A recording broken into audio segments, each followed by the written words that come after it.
আপনি কি কখনোই ভেবেছেন একটা বিশাল জলপথের নিয়ন্ত্রণ আপনার ফোনের স্ক্রিনে থাকা ডিজিটাল পেমেন্টের উপর নির্ভর করতে হতে পারে? বিশ্ব রাজনীতিতে এক অদ্ভুত মোড় নিয়েছে। ইরান ঘোষণা করছে হরমুজ প্রণালী দিয়ে কোনো যুদ্ধ জাহাজ চলাচল করতে গেলে এখন থেকে টোল অথবা মাসুল দিতে হবে ক্রিপ্টোকারেন্সিতে।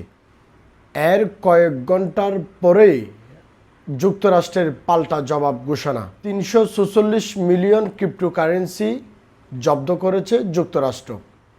এটা কি টাকার লড়াই নাকি ডিজিটাল যুগে নতুন মহাযুদ্ধের শুরু?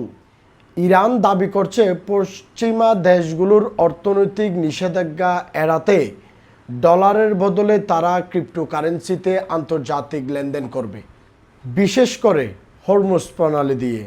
যেই হরমুজ প্রণালী দিয়ে বিশ্বের 20% তেল সরবরাহ করা হয়, সেখানে তারা এই নতুন নিয়ম চালু করছে।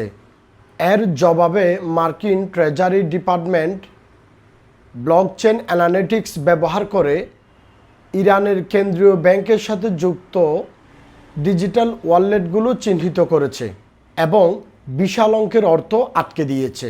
এর ফলে আন্তর্জাতিক জাহাজ চলাচলের এক বিশাল অনিশ্চয়তা তৈরি হয়েছে। ইরান বলছে পশ্চিমা দেশগুলো তাদের ডলারকে অস্ত্র হিসাবে ব্যবহার করছে, তাই তারা তাদের সার্বভৌমত্ব রক্ষায় ডিজিটাল মুদ্রায় হাঁটছে।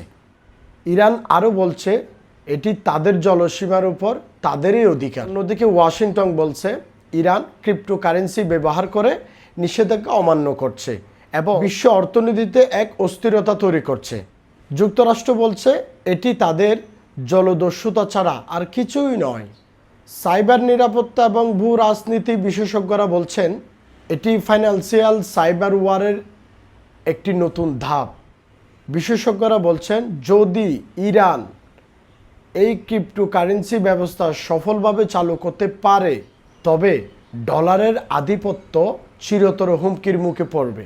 আন্তর্জাতিক ট্রান্সফুক যেভাবে ক্রিপ্টো নেটওয়ার্কের ভিতরে ঢুকে অর্থ জব্দ করছে তা প্রমাণ করে যে ডিজিটাল দুনিয়ায় আর কেউ পুরাপুরি আড়ালে নেই।